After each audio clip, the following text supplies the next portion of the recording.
Good afternoon, members of the media and people of Bermuda. I am joined today by the Minister of National Security, the Honorable Michael Weeks, and Minister for the Cabinet Office and Tourism, the Honorable Vance Campbell. Last month, the government of Bermuda was the victim of a highly sophisticated, methodical cyber attack that caused significant disruptions to our IT systems. From the first moment that this cyber attack was discovered, technical officers, public service leaders, and ministers have been working relentlessly and taking every measure possible to address this incident, restore government systems safely, and ensure that the people of Bermuda have access to the services required to be provided by the government of Bermuda. Prior to this sophisticated attack, the government had been engaged in a purposeful process enhancing the security of the government's IT infrastructure. IDT had implemented enhanced security measures and crafted an IDT security strategy, structured past management, and backup strategies. The teams at IDT were in the process of implementing new monitoring tools to gain further insights into our IT infrastructure. Additionally, IDT had recently completed a full risk assessment of our internal systems and completed a security plan, including strategies to combat cyber attacks. In addition, we launched user awareness and cyber phishing programs to enhance our security further. However, despite those proactive efforts, which were ongoing, the government of Bermuda's IT networks fell victim to a malicious attack. The scale of this attack was unprecedented and not comparable to previous cyber attacks that the government of Bermuda had experienced. As stated previously, not all government systems were impacted during this attack. Some of this was due to the structure of our network, where some systems are isolated, and the rest was due to the execution of the existing cyber response plan, where all systems are taken offline to reduce the opportunity for any malicious programs to spread through our IT infrastructure. Following these initial actions, the government immediately engaged Bermuda Police Service and partnered with a high-level cybersecurity specialist team to contain, eradicate, and remediate the threat. The forensic review of the attack and its impact continues, but there has not been a forensic confirmation of the exfiltration of data. Notwithstanding the fact that this has not been forensically confirmed, there is circumstantial evidence that data may have been taken, and we're working on that assumption with the government's privacy team to ensure that impacted parties can be notified. In the wake of this incident, our teams within IDT have implemented new tools to further strengthen our security posture to greatly reduce the possibility of such an incident happening in the future. I must reiterate that this was a sophisticated and methodical attack, and restoring government data and systems has been a monumental and complex task that has required patience and attention to detail. Thank you to the hard-working technical officers, and due to their incredible work, I'm happy to provide the following service updates. The Department of Planning website and self-service portal were back online as of Thursday, October the 12th. The Judiciary IT systems, GEMS, were back online as of Thursday, October the 12th. The electronic border control systems are operational, and the e-gates are working at Ellithwaite International Airport as of Friday, October the 13th. The government cashiers on the first floor of the Government Administration Building were also able to accept credit card payments last week, in addition to checks in cash that they were accepting for the past few weeks. The Bermuda Job Board is back online, and also the Government Careers website, which were both restored over the weekend. Most email services have been restored for government users, and we are working through some challenges to ensure that all users can access current and historical mail. The Department of Immigration is fully online, and work will conclude today to ensure that they are able to print documentation and to make sure they can issue new permits. Government phones were bought online last week. However, there are some outages today which are unrelated to the cyber attack, which are expected to be remediated by the end of the day. The financial assistance computer systems were restored early last week, enabling the processing of various payments which are necessary for the vulnerable in our community. Post office systems have been restored and mail processing for international mail resumed on Monday. The Office of the Tax Commissioner is online and accepting payments as normal, as is e-tax, and the government put out a reminder that today is the tax filing deadline for payroll tax, and all payments can be made in the normal fashion.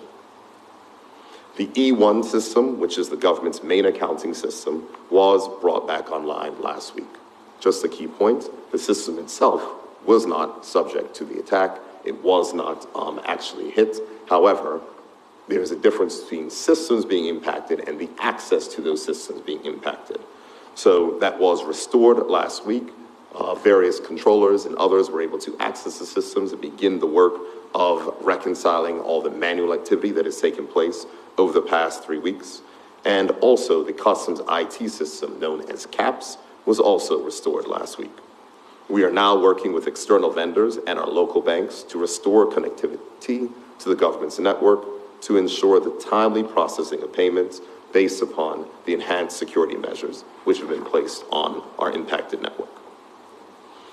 As systems come back online, the government appreciates the continued patience of the public, as public officers deal with a significant backlog following the inability to access most systems for the past 3 weeks. The government's target for full restoration of all services and all departments and persons is the end of this week. And all IT teams, both internal and external vendors who support various government IT systems, are working towards that goal. I would like to thank all of the technical officers, or as we've recently termed them, Team Public Service, who have been working around the clock over the last 2 weeks to restore our systems and to make sure to enhance our IT security. And to all those officers who have been working to keep services functioning, often in difficult circumstances, having to revert back to manual processes. Within each ministry, remarkable endurance and adaptability have been shown to continue serving the public despite the limited access to tools and systems. The dedication demonstrated over these last few weeks is a testament to the resilience of our public service and our island. In today's world of social media, I recognize that it is easy for the facts to be distorted and for rumors to spread rapidly based on misinformation.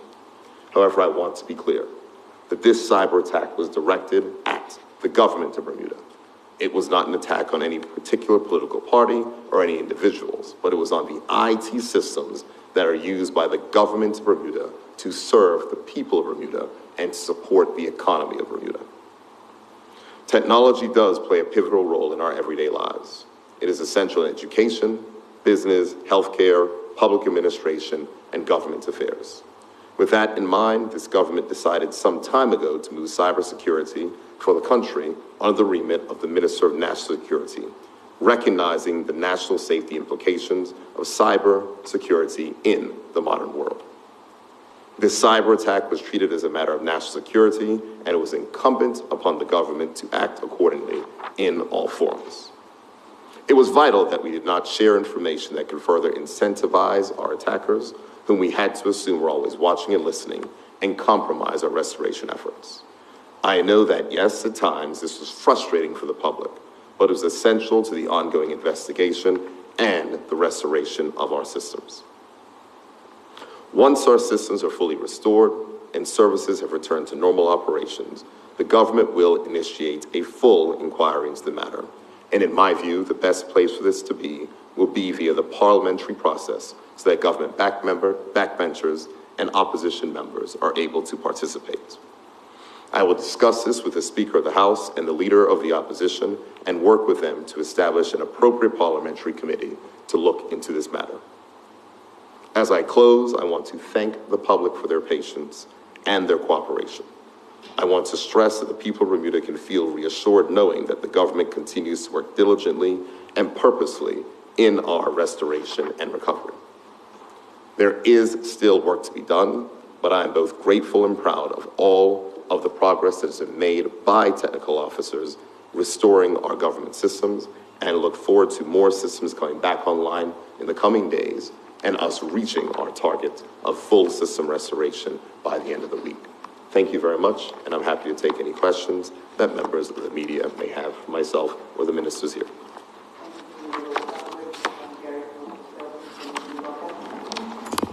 Thank you, Mr. Premier.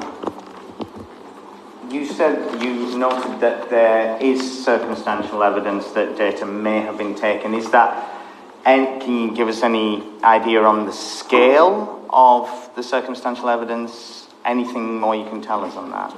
So with these investigations, the one thing that is important is that you only state what you can know definitively. And as part of this, you look into gathering any forensic evidence that can point and you can state that exfiltration did take place. We have been unable to determine that. However, from the research and the investigation from the teams, there did seem that there was an ability for the attackers to do that from some things of which we have found. Though we have not been able to confirm that, they did have the ability to do so. And so we are proceeding upon the basis, understanding which files may have been accessed, working with the government's privacy team to ensure that appropriate notifications are made to parties who may be affected. So to clarify, your understanding of the cyber attack itself showing that the attackers could have access, yes, which is giving you, well, it could have happened, but you haven't found evidence of that yet. We do not have confirmed forensic evidence that exfiltration took place. We are operating under the assumption that even to the fact that we've discovered that this capability may have been there, we're going in an abundance of caution. At this time, can government confirm if the attack was ransomware, and has government or any other body paid to access data in relation to the cyber attack?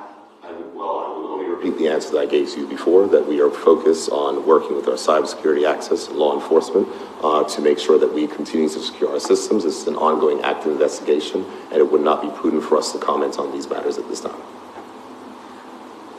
Can you tell us anything about historical data? Do you have full access to government financial data, tax records, legal documents? There is full access to existing historical data, though the attackers attempted to take out our backups. We did manage to get our backups, so we do have all of the data that existed on government systems prior to the attack.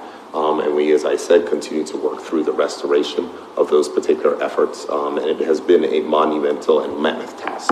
So, but specifically when you talk about tax records, when you talk about all those things, those were all kept on systems that were not impacted by this particular attack. As I said, it did not impact all government systems. It certainly did impact access to government systems, but a lot of the major systems, such as the tax system, such as the accounting system, such as the TCD system, such as the pension systems, were not impacted, and none of those systems themselves were accessed or impacted. However, access that we use on a daily basis through our Windows machines to access those systems were impacted. So just to clarify, all historical data is accessible? Yes. Yes. All data is accessible from the system level. Individual users having access to historical information is the stuff of which we're going through the process of restoring. For example, there are some items with email. Email was, one of the main systems. There were temporary emails that were put in place for the head levels of the public service to make sure they can get email back and forth. Now that our email system has been restored, there's just a process of making sure that all persons can have access to historical data. As of today, most members of the public service do have access to their historical emails and are able to go through certain mail. There's some users in a certain subset that do not, and we're continuing to work through those systems. But an overall answer to your question is yes, we have all of the historical data. And you did touch on this, but it's something the public may want to know. With Christmas around the corner, are all systems restored for customs, overseas purchases, CAPS, the CAPS system? 100%. CAPS is up, running, and functioning. CAPS has been functioning since last week. CAPS is also one of those systems that were not impacted. However, the access to the system was impacted, and those matters were working. The ID teams worked with the external vendors who support the CAPS system to make sure those matters were brought back online, and those were brought back online last week. You spoke of looking to set up a parliamentary process for an inquiry into this attack. Once systems are back online, with the last 3.5 weeks, the way things have gone, have you got any idea of a timeline?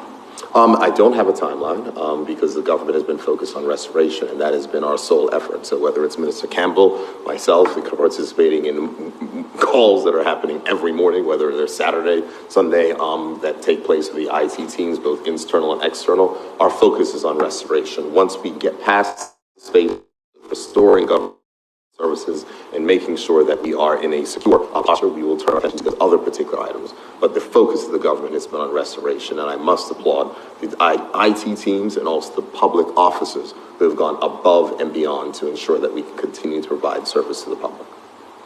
And you previously said, obviously, forensic experts, you are working on the system. Is that something that must be that team, is that something that must be paid for by taxpayers, or is it national security costs covered by the UK? Well, there is absolutely no cost of anything in our government budget that is covered by the United Kingdom, Gary. You should know that. the government does not cover any cost for anything to do with the operations of the government of Bermuda. So yes, inevitably those will be matters that will be for the taxpayers to pay for. The cabinet has considered a number of various matters, and those approvals will go to Parliament in the regular course for supplementary estimates. In addition, there is going to be a need, and the minister is going ahead and putting those particular matters together with IDT to, as we build out this new network, that there's going to be a greater investment that is going to be needed to make sure that our new network is able to be brought online as well. And so that is going to also certainly incur additional capital costs. We will see what things may be able to be moved and deferred on that from my hat as the Minister of Finance. But certainly there is going to be a cost, and all those matters will be transparently reported to Parliament as required. Question will be, previous government report highlighted apparent insufficiencies in the government's cybersecurity. You opened this press conference talking about what the efforts that government have been making. Do you, Mr. Premier, believe our cybersecurity measures were reasonable and up to international standards at the time of the cyber attack? So let's put it this way. Our government network is very broad. There were some places where things could have been better, but what I can say is, as I said in numerous cases and instances, people do not come through the front door. And having understood, which I'm not going to disclose this press conference, but the minister and I were informed of the vector of this particular attack that we found out on Thursday. Again, it wasn't through the front door. It was incredibly sophisticated in the way in which they were managed to do it. It did not happen. An initial infiltration did not happen via government systems entirely. This was something that was incredibly meticulous and complex. And so from that particular aspect, I'm comfortable with the work that has been done with cybersecurity. Could there have been more work that would have done that would have helped us prevent this? Absolutely. But the fact is that the government has made investments in cybersecurity. We were taking the works to increase our security posture in line with the threats that were perceived. But in this particular case and instance, and how this attack happened, it would have been particularly difficult to prevent. Will you be able to tell us about that? At some point in time, that all those things I'm sure will be transparently disclosed when there's an inquiry. And I know that persons want to get that information, but it's important that we focus on the restoration efforts and the security efforts before we start disclosing various vectors that may or may not have been used. Thank you, Mr. President. Thank you.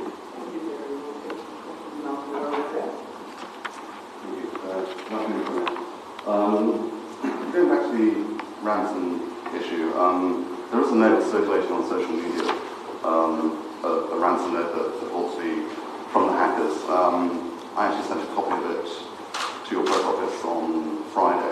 Have you seen that note? And you sent a copy of it to where? To the Prime Communications. Okay, gotcha. I sent that on Friday. Have you seen that? I don't know what specifically you may have sent and what you referred to. What I can state, Okay, Okay, that's fine. What I can state is that there are many types of speculations which may or may not happen, and what I'm going to state is the position of which I stated previously inside of this. This is an active and ongoing police investigation that is not only maintained for local persons, but international persons, and there's no way that we can comment on any specifics dealing with these particular matters. What I can state is that some persons may have said there was possible speculation that persons in the public may have tried to access something. I would certainly encourage that no one to access anything that may have received on a WhatsApp forward. I do not think that would be a good security posture. But why does saying whether or not there was a ransom note undermine security? You're not saying anything, you're not revealing anything publicly that the hackers don't already know. Why can't you say, yes, there was a ransom note, or no, there wasn't, categorically, one way or the other? We are not going to comment on the specifics of an ongoing investigation due to the fact that we do not want to make sure that any information that does not need to be in the public domain is not there. That is the position that I've held, and we're going to continue that position. As I've said, we are focused on restoration. After the fact that we focus on restoration, as I have stated, there will be a full and transparent inquiry, and all those questions will be able to be answered at that point in time. When you talk about rumours, misinformation, surely this is an opportunity now for you to address the public and say some of this is true, or some of it's false, or what have you? The government's focus on its restoration efforts, that is the primary focus of the government right now. And after those restoration efforts and after the security efforts, we will be perfectly willing in a transparent fashion to make sure through a parliamentary process so that all questions can be answered to the parliament. It would take you a matter of seconds to say yes or no to one question. Although restoration might be your focus, how much time would you have to distract from that focus to answer one or two questions about the motives of the attackers? What do you think the motives? I can't say what the motives of the attackers may or may not be, but that's not been our focus. I can't say what the motive of the attackers may be. That was not our focus. Is that because you don't know, or because you're not prepared to say? It's from the exact answers which I've given already, Garrett, on this particular matter, and the answers will not change. I know that you want to get information. I know that there is that type of stuff that is there, but it is essential for us to maintain the confidentiality of the specific operational details and safeguard the ongoing investigations. And so that will be the response that you get from the government. I know that it's not the one you want, but that is the one you will get. You've listed a lot of things that have been corrected or are in the process of being corrected. But can you provide a list of services that are still down, basically? Off the top of my head, I'll do my best. We have not been able to restore access to all government shared drives. Most government shared drives are up, but there are some government shared drives that are down, and the teams are working through those particular process. Also, a critical department that has not been fully restored is the not accountant general's chambers, the attorney general's chambers and the legislative drafting to ensure that we can continue to draft legislation and also to draft orders. And a further matter, which I know they're working on trying to get up today or tomorrow, is the Court Smart system, which is the court reporting system. So we managed to bring up the GEM system, but the court reporting system where the courts use the recording, etc. We know that that is not up yet, and the teams that get a report from the vendors and the IT persons over in the judiciary, trying to make sure we get those particular matters up. On our priority list of systems, those are those are the only priority items that have not yet been restored, and we're working through that. Now, you mentioned that you were in the process of enhancing security when this attack happened. When did that enhancement process begin? Bearing in mind that I think it was 5 years ago it was recognised that security needed to be improved. There's been ongoing enhancements that have continued over time. There's been significant investment into cybersecurity and into the capital budgets in the Department of IDT. And so that work has continued, and as more reports are given, there's enhanced work that has been taking place. So there has been work that has been happening, but as I said, and it will be revealed later, the nature of this attack and the way and sophistication of the infiltration, it's not possible to say whether or not those matters would have been completed if that would have prevented it. It's very difficult to make that inference at this time. When was the last update from I do not receive updates from the police. The Minister of National Security will be interactive with police. I'm sure he can answer any questions related to that. Could you just answer that question? Yes, good afternoon. We receive updates from the police just about daily. Yeah, so we've had one this weekend, haven't had one today yet, but I anticipate that we would be getting an update shortly. It just gives an update as to where we are, and like the Premier has said, there is an ongoing investigation, and once it is done, we'll be given the public information as we have been provided. We still have outside agencies working on that investigation, is that correct? Right now, the police are leading it for us here in Bermuda. But are there any other agencies, outside agencies involved? But I think the Premier has made it clear that they had hired other outside agencies, but as the Ministry of National Security, our concern is the involvement of the police force. Minister, so let's ask you, specifically with regard to information that may have been compromised in some way, personal data, could you talk about medical records? Do you know if they're at risk of, does the government have that sort of information on this? Well, at this point in time, we cannot talk about anything in specific. The investigation is definitely still ongoing. I think those are all my questions.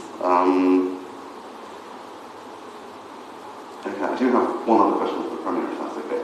On a related matter, the DA, sorry, not related matter.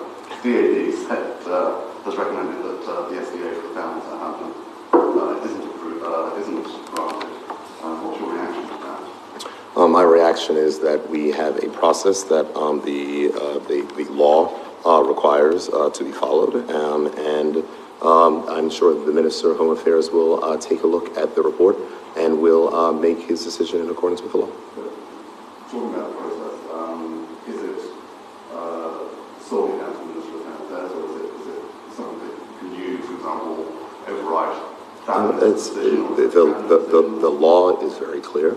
And the law places that responsibility in the Minister of Home Affairs in accordance with the processes which have been set out for special development orders. And so it would not be proper for me to comment on that, certainly, and I'm certain it will not be proper for the Minister of Home Affairs to comment on that. I think that there were press inquiries which came from your press organization last week, and I believe that they were responded to in that fashion, that there is a legal process that must be followed, and it will be for the Minister of Home Affairs to review those matters and to make a decision.